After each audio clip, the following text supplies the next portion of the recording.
The doorbell echoed like a desperate heartbeat through the marble halls of the grand estate. On the other side stood a woman whose hollow eyes carried the weight of 1,000 silent cries, and in her trembling arms, a little girl clung like a withered leaf in a storm. Her clothes were frayed, her cardigan dotted with tiny holes, and her face bore the fatigue of someone who had walked too far for too long, not just across miles, but across battles, regrets, and empty nights. She didn't ask for money. She didn't beg for shelter. With a voice fragile like cracked porcelain, she simply said, "Can I clean your house, for a plate of food?" Inside, the man who opened the door, one of the wealthiest figures in the city, looked at her face, and froze. His fingers loosened from the door handle. His breath caught. Because this wasn't just a stranger. This was her. The woman he had once failed. If you believe in kindness, second chances, and the power of humanity to rise even from the lowest places, please like this video, comment your thoughts, share it with someone who needs hope, and subscribe to Kindness Corner. These stories are more than entertainment. They're reminders of the goodness we still need in this world. Her name was Elena. Years ago, she had been full of laughter, dreams, and the kind of innocence that believed everything in life would eventually fall into place. But life, she learned, didn't always reward the kind-hearted. After marrying young to a man who promised stars and delivered scars, she found herself abandoned with a toddler and a hospital bill she couldn't pay. One by one, her lifelines unraveled, her job, her apartment, her friends who slowly drifted away when help became routine. Eventually, she was sleeping on a church bench with her daughter cradled tightly in her arms, whispering fairy tales into the wind just to drown out the growl in her child's stomach. Each day, Elena roamed the wealthier neighborhoods, hoping someone might offer a sandwich, a warm jacket, or simply a moment of compassion. Most doors remained closed. Some offered polite refusals. Others didn't open at all. But today felt different. Something, call it desperation, intuition, or divine orchestration, pulled her to that house. A house so pristine, so perfectly out of reach, that even stepping onto the stone path felt like trespassing on another world. Still, hunger doesn't recognize boundaries. She knocked. Inside, Liam Whitmore had just returned from a board meeting that had secured a $20 million contract. The media called him a visionary. Colleagues called him ruthless. But behind the designer suits and glass towers, he was a man who rarely looked back, until that knock shattered something buried deep. When he saw Elena standing there, his eyes widened. Time folded inward. His thoughts scattered. Because years ago, before money and mergers, before marble floors and media praise, he had known her.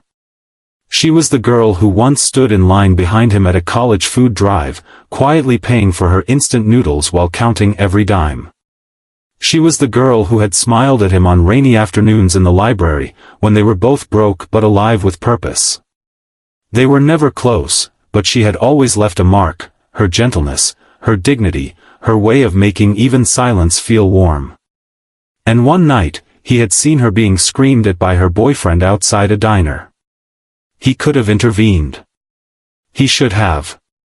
But he had turned away. That guilt had long been sealed behind walls of ambition. Until now. He let them in. The grand foyer, polished and quiet, now echoed with the hesitant footsteps of a woman who no longer belonged in such spaces. Elena tried to explain, apologizing as if her hunger was an inconvenience. But Liam was somewhere else, caught between the past and the present, shame and duty. He brought food, placed it gently in front of the child first, and then watched as Elena, eyes shimmering, hesitated before eating. Pride and pain are strange companions. As the hours passed, Liam learned fragments of her story, the abusive marriage, the shelter she had lost when funding dried up, the nights spent at bus terminals and alleyways. But she never once blamed the world. She simply said, "It's just what happened." Her resilience was louder than any pity. The next morning, Liam did something uncharacteristic. He cancelled his meetings. He found a guest room and quietly placed a pair of new clothes, a toothbrush, and a folded note that read, "Stay as long as you need." Elena cried silently as she read it, clutching her daughter closer. It wasn't just a bed or food. It was acknowledgement. It was dignity. But the world doesn't change overnight. Trust had to be rebuilt. Elena struggled with the guilt of accepting help, afraid it was conditional. Liam struggled with guilt of another kind, that he had risen so high while people like Elena had fallen unnoticed. Slowly, they talked more. Elena began helping around the house, not out of obligation, but out of purpose. She cleaned, organized, cooked small meals. Her daughter started smiling again, laughing in the garden, playing piano in the hallway. For the first time in years, joy returned to her voice. One afternoon, Liam returned from a charity gala and found Elena sitting by the window, sketching a little garden design.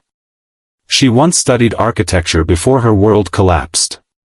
He encouraged her to draw again. She resisted at first, but soon, her designs were adorning the walls of his office. His clients noticed. One of them, a major hotel chain owner, asked who had created the layout. Liam pointed to Elena. That single referral turned into a freelance project. That project turned into 3 more. And within a year, Elena was running her own small design consultancy from a laptop Liam had gifted her on her birthday. But the most touching moment came on a cold December morning. Elena came to Liam holding an envelope. She had saved enough for a small apartment. "You've done more than I could ever repay," she whispered. Liam held the envelope but didn't open it. Instead, he walked her and her daughter to the front of the house, where a fresh sign read, "Whitmore Foundation for Women and Children." It was Elena's idea. A shelter, a support system, a place where no mother would ever have to beg for food in exchange for dignity. As the sun rose behind them, the little girl tugged on Liam's sleeve and said, "Are you going to be our family now?" Liam knelt down, holding back tears. "I already am." If this story touched your heart, if it reminded you of the power of second chances, of unseen pain, of how one act of kindness can change everything, please like this video, share it with someone who might need hope today, and don't forget to subscribe to Kindness Corner. We're not just telling stories. We're reminding the world that empathy still exists. Speech balloon special request: before you go, please leave a comment below. Just a heart emoji, or a few words, whatever you feel. Your comment might be the light someone else needs today. Ask ChatGPT.